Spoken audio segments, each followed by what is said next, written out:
Hey, this is Heidi Dawson. If you love all things health and wellness and style of any kind, hang out here with me each week. I'm obsessed with never-ending improvement, and it's all in an effort to help each one of us live a wildly successful lifestyle.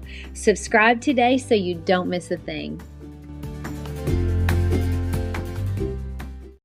Hi, guys. Welcome to episode 429 of the Wildly Successful Lifestyle Podcast.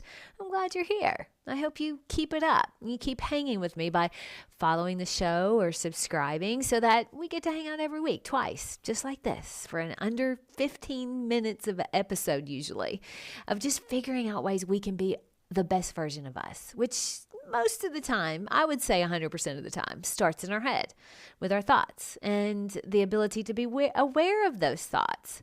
So that's what I'm always working on for us. Now, a lot of times I find that music can really make me feel a certain way. Have you found that? Now, sometimes I hear music and I just love the beat or the way the notes make me feel. And then sometimes I'll listen and really hear the words, and it makes it even better because I connect to what they're saying in my own way. That's the interesting part of life, isn't it? We each hear music and interpret it in a completely different way. One song can have 8 billion interpretations, literally, because there are 8 billion people in the world. I love knowing that. And no one interpretation is wrong. It's all in what it means to you. That's what makes music so powerful. It evokes feelings and meaning unique to each of us, depending on what's going on in our life. So recently, I really listened to a song that Miley Cyrus has out. It's called Flowers. Now, in the song, she says, I can love myself better than you can. I can buy myself flowers. I can hold my own hand. I would sing it for you, but you'd probably turn it off crying. So I won't do that to you. But I actually saw a video of her singing it, and she gave such a powerful, convincing rendition of it that it helped me really see what I thought she was saying.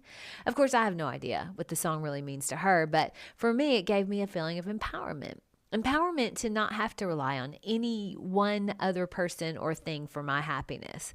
The power of knowing that I'm responsible for me and no one can love me better than I can. How does that make you feel when you hear that? I mean, there's so many ways you can take it. Now, someone might say, well, she must be had been in a really bad relationship with someone who didn't treat her well. And she's just reminding herself that she can treat herself well. She can love herself. She can buy her own flowers if he's not going to do it.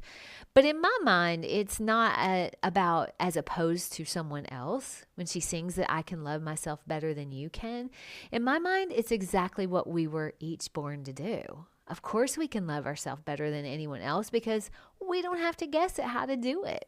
We innately know what it takes to make us happy, what brings us joy, what makes us feel good. It's just that sometimes we get a little bit sidetracked and shaped by the things that are going on outside of us, by our environment. So someone tells you you're not pretty and you never forget it. Someone tells you you'll never amount to anything and you believe it. Or you were born into a family that is used to just only surviving, so you're not aware that you were born to actually thrive.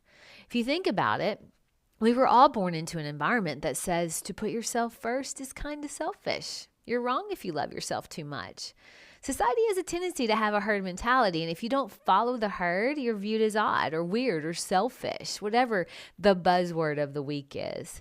So if someone is at the gym too much, they're probably self-absorbed. And if they don't go at all, they're unhealthy. Or if someone doesn't work as much as I do, they're probably lazy. If someone doesn't go to church, they're maybe lost. If someone doesn't do the thing that society says they should, or they do the thing that society says they shouldn't, well, they're probably a bad person. But just like a song could possibly have 8 billion interpretations, there's also 8 billion different theories on how one should live life in order to be happy and fulfilled. I can't possibly know the best way for you to live. Only you can know that. So then why do we judge ourselves based on what everyone else thinks? Why do we try to morph ourselves into something we're not? Why do we try to please everyone first and put ourselves and our needs last? Well, I think it's because we have this deep, deep need to belong. And no matter how hard you try to isolate yourself and say you're a loner or you don't like people or you'd rather just be home with your dog, we do still want to belong. We want to feel a part of something. It's human nature. Of course we do. We were designed with a need to connect. The reason why we're getting further and further away from connecting with other people is because we're starting to feel less and less worthy to do so. And the reason that is I think we spend so much of our time viewing other people's lives through the lens of Facebook or Instagram or X and creating a version of that person in our head rather than actually knowing them for real. So that skinny girl we compare ourselves to, in your mind, she never binges on sweets like you do. Or maybe you think, I don't want to be around that couple that looks like they have it all together because my life doesn't look like that. Or maybe you're embarrassed because your kids are not as well behaved as that lady who keeps putting her perfect kids up on Instagram, to the point where we just kind of compare ourselves into isolation. I mean, of course, it's more comfortable to just be with the dog. They expect nothing but treats and snuggles, and they love us no matter what, right?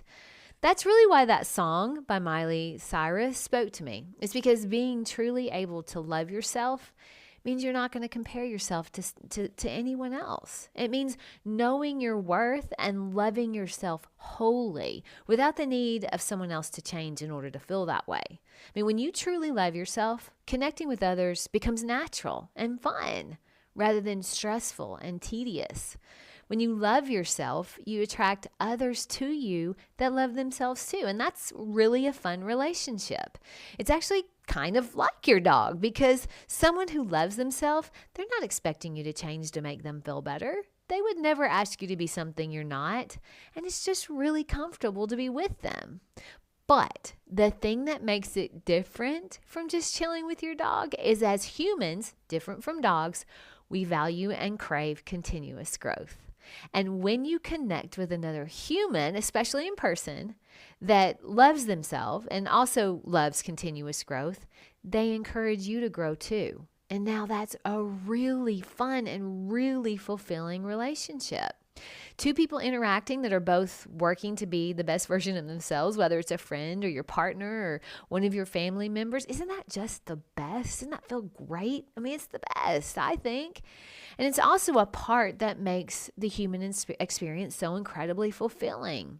So yeah, of course we want to love on our dogs, and that time with them is invaluable. You can't put a price on it. But human connection is just as important, because that's where our continuous growth comes in. And we got to have that.